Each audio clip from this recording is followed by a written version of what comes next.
Guys म चाहिँ अहिले 2-3 किलोमिटर हिँडेर यहाँ आइपुगिसकेको छु है। यो चाहिँ फुजेराको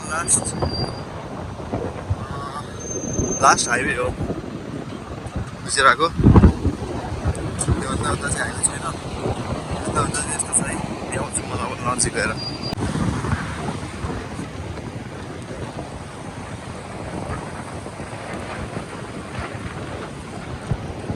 welcome back to the new video episode 2 exploring Fujairah है साथीहरू। यो चाहिँ फुजेराको लास्ट हाइवे हो। हाइवे म चाहिँ हेर्नुहोस् काम गएको थिएँ। अनि हेर्नुहोस् यहाँ चाहिँ 3 किलोमिटर अलमोस्ट 3 किलोमिटर हिँडेपछि म यहीँ गइसकेको छु। अति बवाल छ यो ठाउँ चाहिँ, अति बवाल छ।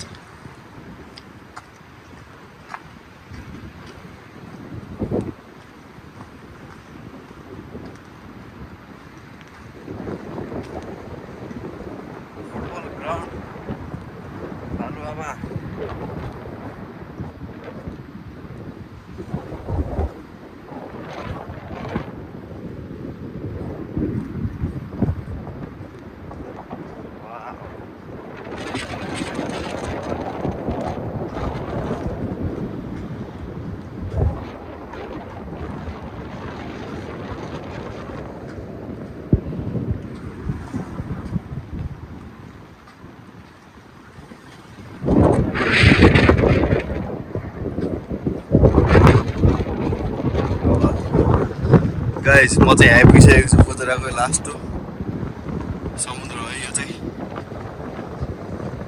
अनि यहाँनिर फुटबल ग्राउन्ड यस्तो बालुवामा यस्तो बालुवा, यहाँ चाहिँ फुटबल ग्राउन्ड रहेछ। सेकेन्ड ठाउँमा राइट साइडमा हाइवे छ, हाइवे यहाँ फुटबल ग्राउन्ड बालुवामा, अनि यता समुद्र।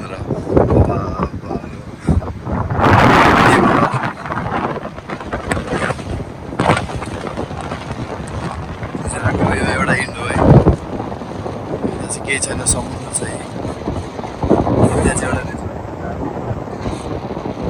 त्यो चाहिँ समुद्र अति बवाल।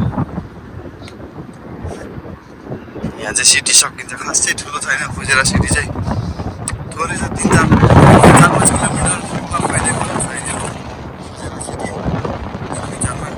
त्यस्तो खासै ठुलो चाहिँ छैन, हिँडेरै कटिन्छ मान्छेले। आधी त हिँडेरै आएँ यस्तो छ है। यो अगाडिको भिडियोमा समय एकदम थोरै थियो, आज चाहिँ एकदम टाइम छ मसित। त्यही भएर वरिपरि कता के छ सबै हेर्न भ्याइन्छ, भ्याइन्छ। पहिला पनि भन्दै थिएँ दुबई आबुधाबी भन्दा फुजेरा चाहिँ एकदमै छुट्टै ठाउँ छ, एकदमै छुट्टै सकेको छ। यस्तो डाँडा काँडाहरूले घेरिएको छ।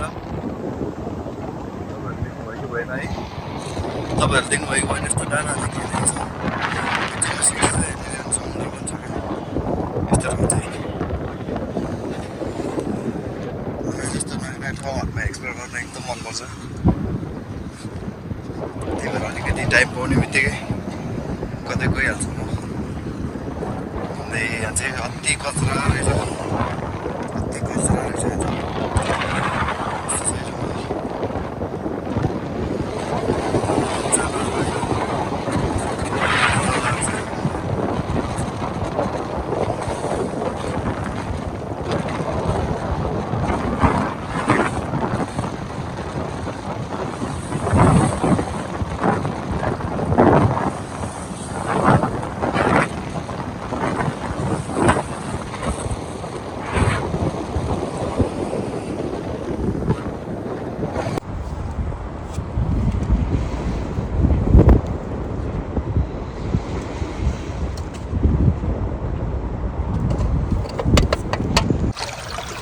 ढुङ्गी नि भेटाउँदो रहेछ यहाँबाट पानीमा।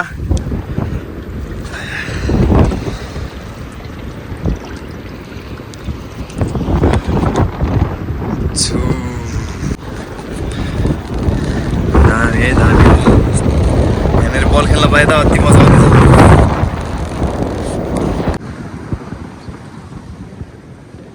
अघिदेखि भिडियो गरेकै भिडियो भएको रहेनछ भनेको यस्तो बवाल ठाउँ चाहिँ यहाँ फुटबल खेल्न पाए त ठाउँ चाहिँ एकदमै राम्रो छ यहाँ गएको जस्तो भ्यू सिन पनि याद आइरहेछ अब योपालि आउँदा चाहिँ यहाँबाट मजाले भ्यायो होइन आज अलिक चाँडो आइपुगेको थिएँ म त्यही भएर बाइचान्स अर्कोचोटि आउनुपर्ने भयो भने चाहिँ फेरि अर्को ठाउँ गएको बेला देखाउँछु तपाईँहरूलाई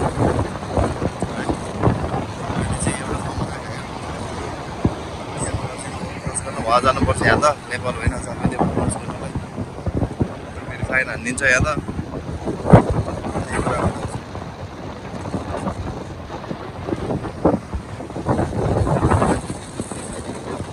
मजाको हवाएर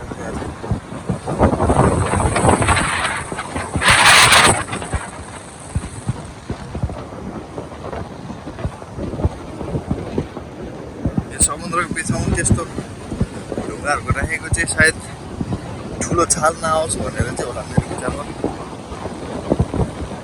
नत्र अझै परसम्म देखिन्थ्यो यहाँ यता देखिया जस्तै गरी यता चाहिँ राखेर चाहिँ छाल नआओस् भनेर राखेको कि तर ऊ पर बिचोतिर कहाँ हो कि जस्तो जहाजहरू पनि देखिने रहेछ ठुल्ठुलो क्यामेराले चाहिँ क्याप्चर गर्न भ्यायो कि भ्याएन आँखाले चाहिँ भ्याइरहेको छ ठुलो जहाज हो अलिअलि देखिरहेको हो कि जस्तो लाग्छ एउटा दुईवटा तिनवटा 4 5 6वटा जति जहाज हो कि खोइ के हो मैले पनि थाहा गर्न सकिनँ ट्याक्कै अब जानुपर्ने हुन्छ 2 घन्टा समय थियो मसित 2 घन्टा मैले यति नै हेर्न भ्याएँ अब चाहिँ फर्केर जानुपर्ने हुन्छ फेरि रोड क्रस गरेर भारी आइसकेँ म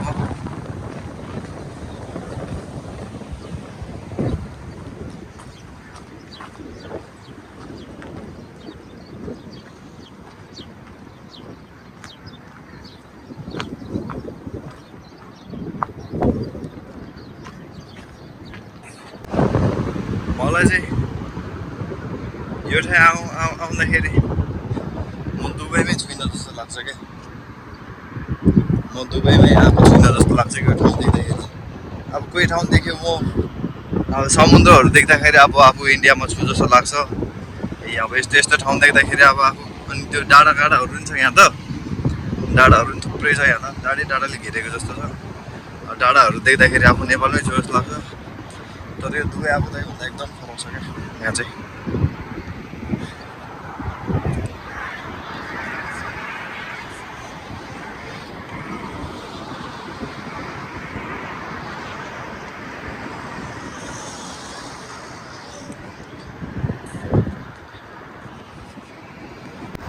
यस्तो छ क्या यहाँको सिन चाहिँ राम्रो देखिन्छ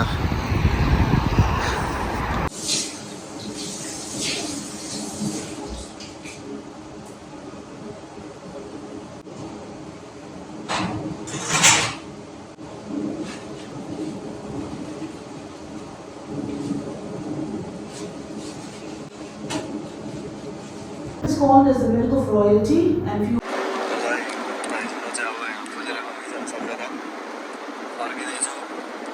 मिसन कम्प्लिटेड आजको लागि चाहिँ अर्कोचोटि आउनु पऱ्यो भने चाहियो भने मेरो आउनु पऱ्यो भने मलाई परिवारले बोलाउँछ नत्र अहिलेको लागि चाहिँ मिसन कम्प्लिटेड गर्दै म फर्किँदैछु लाग्दैछु ब्याक टु दुबई है अर्कोचोटि आयो भने आउनु पऱ्यो भने चाहिँ यसो टाइम मिलाएर फेरि अन्त कतै घुम्न जाउँला यत्तिको सहर त देख्नु पर्दैन नि सानो भए पनि त्यो राम्रो छ एकदम सानो हुँदो रहेछ दुबई आबुधाबीको कम्पेरिजनमा चाहिँ एकदमै सानो 4-5 किलोमिटरमा फैलिएको होला जम्मा अर्कोचोटि आयो भने फेरि कुनै अर्को ठाउँ फेरि घुम्नु मौका मिलाएर टाइम मिलाएर जानुपर्ने हुन्छ आजको लागि चाहिँ यति हो बसेरको यात्रा चाहिँ यहीँ सकिन्छ अब लाग्दैछु म बस स्टेसनतर्फ बस स्टेसन पुगेर अनि दुबईको लागि जान्छु यति सल्लाह मेट्रो स्टेसन बस स्टेसन त्यसपछि मेट्रोमा घर पुग्छु म है त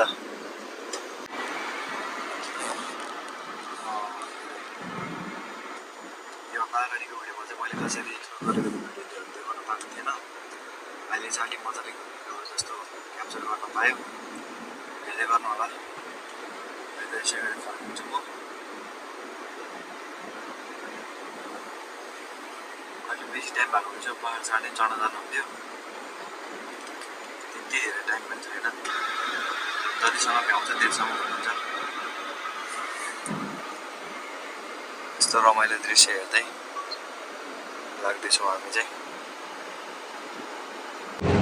अब यस्तै हो मिसनमा आइसकेपछि भोक म्याच भन्न नपाइने रहेछ भोक कतिकै लागिसक्यो म स्टेसन पुगेर केही चाहिँ खानुपर्ने हुन्छ मिसनमा आएपछि अब भोक म्याच लाग्यो भन्न भनेर भएन लास्ट टाइम आउने बेला चाहिँ मैले यही पाहाड भनेको थिएँ कि 3टा पाहाड टुप्पोमा पोस्टहरू बनाएर राखेको झन्डा राखेको अहिले हाम्रो चाहिँ अलिक मजाले देखिरहेछ है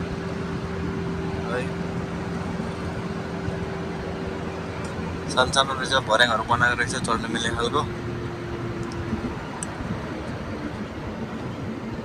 यस्तो छ है फुजेराको दृश्य चाहिँ यत्तिको छ यत्तिको हरियाली यत्तिको पहाड है एकदम मजाको छ चाहिँ होस् चारैतिर पहाडै पहाडै घेरेको चढ्न जाउँ भने अब घामले पोलेर डढ्ने होला अब त गर्मी नै सुरु भइसक्यो यहाँ दुबईमा अनि यहाँ फुजेराको बस स्टेसनमा चाहिँ यहाँदेखि खालि एउटा मात्रै बस लाग्दो रहेछ जुन कि दुबईदेखि यहाँदेखि दुबई 15 किलोमिटर लाग्दो रहेछ यहाँको बस स्टेसनमा चाहिँ त्यही एउटा मात्रै हो अब कहिले चाहिँ हरेक लास्ट टाइम आउँदाखेरि हरेक आधी घन्टामा चाहिँ थियो के अरे एउटा बस हरेक आधी घन्टामा एउटा बस निस्कन्छ यहाँबाट त्यही हो कति बज्यो त्यही अनुसार कुर्नुपर्ने हुन्छ टाइम आएको छैन भने फेरि भेट्दै गरौँला फुजेरालाई अहिलेलाई चाहिँ यति नै हो बसमा लाइनमा छौँ अब लाग्छौँ घरतिर यस्तो रेलहरू पनि गुड्दो रहेछ है यहाँनिर